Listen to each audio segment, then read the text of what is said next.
Carrier is the map that took Infection's formula and stretched out the bell curve. Carrier's best parts are better than Infection's, but also its worst parts are even worse. Carrier brought a lot to the table, but didn't remove what was already there and made a mess of the place. Carrier already has high expectations before you even start the map. At the end of Infection, Oz is dead. A playable character has been killed off mid-season. How are they going to do this? Turns out, if you get it right, you can spawn in as Lennox, the guy that shot Oz. He is a playable character now, and it makes for some great dialogue and character interactions. Finally, they are utilizing celebrity characters to their full potential. Another thing that's great is that if you have 4 players, it turns out there are multiple starting rooms. This was last seen in DAFUQ, way back in World of War. I think it's a weird choice though. Why Carrier of all maps? In DAFUQ, it was always seen as a way to crank up the intensity and horror aspect of World of War. But in Carrier?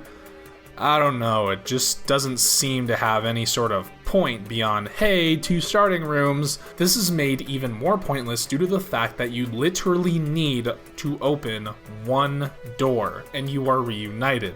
I still hope for an even more extreme version of this, like 4 individual starting areas and you reunite at the Pack-a-Punch.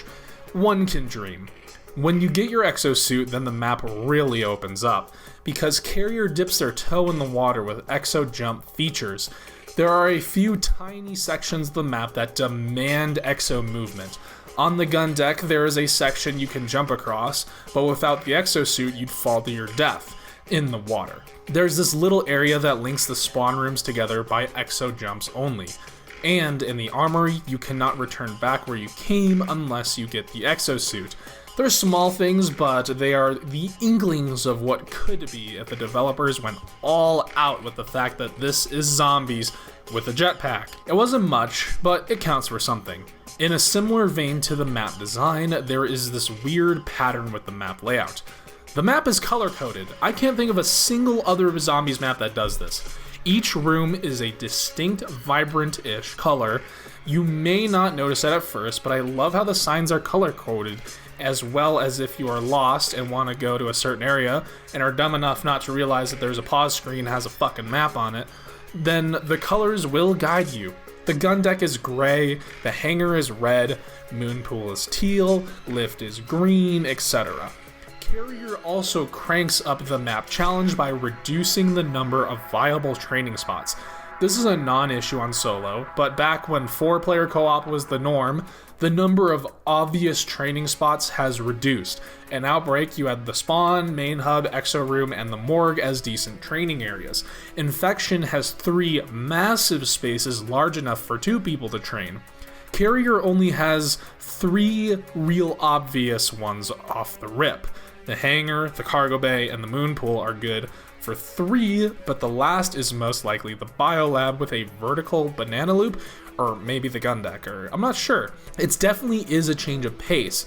Now, I would enjoy that change if it wasn't for the fact that this is Exo Zombies and EMZs are still in the game, lol. It's a shame because there was a great replacement. The teleporter zombies are a pretty cool introduction to the mix of normal zombies, but they are kind of hard to distinguish from the crowd. In Descent, sometimes teleporter zombies are purple, which I think should just be the standard affair, but they're a fine addition. Just, why are EMZs still in the game? Come on, dude. They did give another enemy teleporting capabilities, however, and that's the Goliath. You know, the boss zombie that has EMP missiles. It can teleport now. What is wrong with you developers? It's worth noting that you probably won't see this guy so long as you interact with the worst feature in a zombies map. Every few rounds, you will see on your screen that there is a bomb somewhere in the map. If you don't defuse the bomb, then similar to Infection, that room is blocked off for the round. It's filled with toxic gas. If you miss one bomb though, it's not a big deal, but there are 3 potential rooms that can blow up. And when all 3 bombs go off, that's when the teleporting Goliath spawns in. It's pretty annoying as in the higher rounds, the bomb timer is much quicker, so you have less and less time to not only deal with the bomb, but just getting there too. If you're training in the cargo bay and the bomb is in the hangar, you might physically not have enough time to traverse the map and get there, which starts an incredibly fun chain reaction.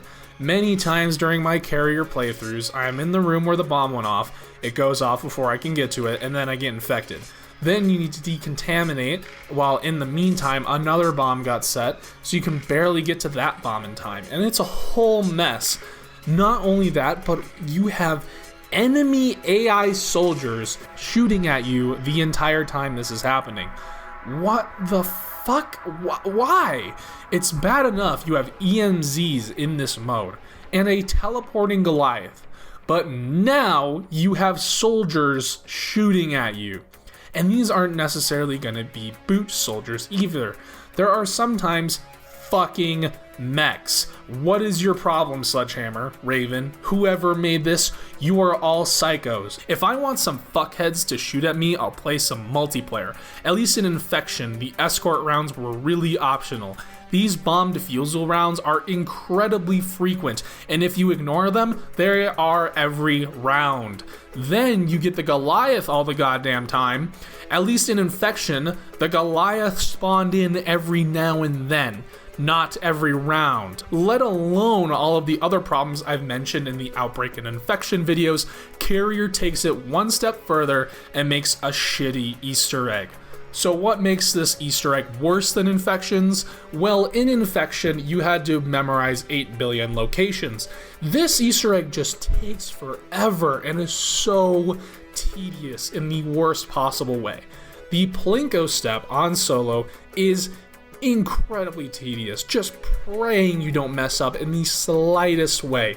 The constant weapon disposals are insanely annoying, especially if you get two pretty good weapons. Of course, with my luck, I had to pick between the Limbo or the Cell 3 Cauterizer. But just the constant box spam just to give it up is tedious. The laser maze is the only part I somewhat enjoy. Just like how in Infection you had that rocket launch with the burger bombs. But it's surrounded by the teleporter step, which just might be the worst Easter egg step in the entire franchise to date. You need 20 teleporter fragments, which drop from the teleporting zombies. These aren't the most frequent in the world, and you can only get one at a time. So if you aren't hanging around the biolab and multiple drop, lol, get fucked. Exozombies as a whole has a trend of padding out the Easter egg runtime. I think Carrier is the most egregious example. There's no reason for this to require 20 fragments. It could have required 10, or 5, or 3, but 20 is borderline ridiculous, because it forces you into high rounds, but with steps that require you to give up your guns, it makes survivability all the more tedious. So let's say that you got all 20 fragments. Now you have the privilege for a chance to get a treasure chest on this island. You get a limited amount of time here and you need to find this chest. It can be anywhere on the island. Like, seriously? Anywhere? I think this should have been the step if there was gonna be anywhere once you know the location, it is there every single time. The Easter egg hunt should have been where specifically on this island is the box. But for the sake of being in pain for longer, you are forced to do multiple trips here because, once again, lol, get fucked. Most of this Easter egg is just things that take longer just for the sake of it. Were they trying to get a longer initial Easter egg solve? I'm so confused what their thought process is behind, all of these decisions. The final steps aren't bad. I actually kind of like the idea of lowering yourself in the shark cage. I think a similar idea could be expanded upon in a future map due to the underwater combat and the modern CODs. I've always imagined having to swim underwater to get a pack-a-punch or something, but yeah, it's standard affair. Completing the Easter egg also does give a good continuation to the story. Funny how the worst maps have the best stories, huh? Turns out Oz is now a zombie, and there was some pretty great foreshadowing.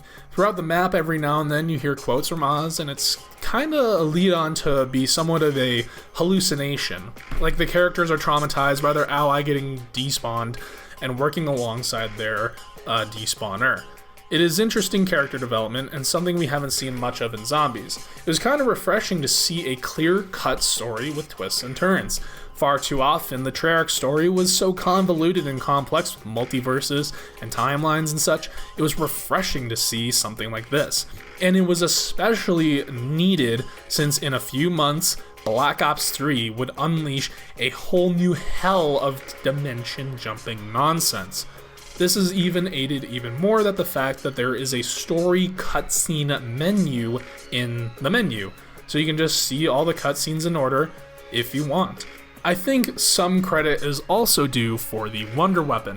The Limbo is pretty cool, but also highlights the problems with the Pack-a-Punch system in Exozombies. The Limbo either is or is not a one-shot weapon, and it depends how strong it is versus that round.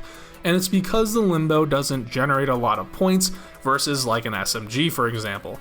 It's incredibly difficult to catch that weapon up. So if you get it relatively early, then it is really good. But if you get this gun in like, say, the 20s, then you might as well not even bother unless you have a boatload of points.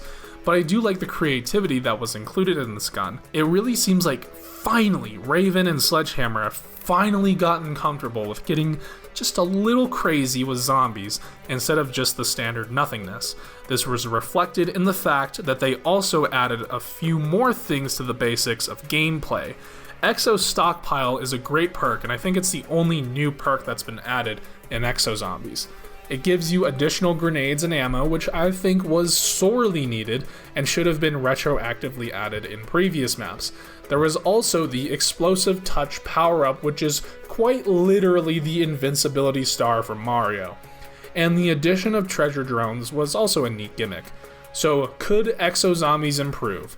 They have one map to go in this series, so let's see how they do. Overall, I think Carrier stretched out the curve of quality.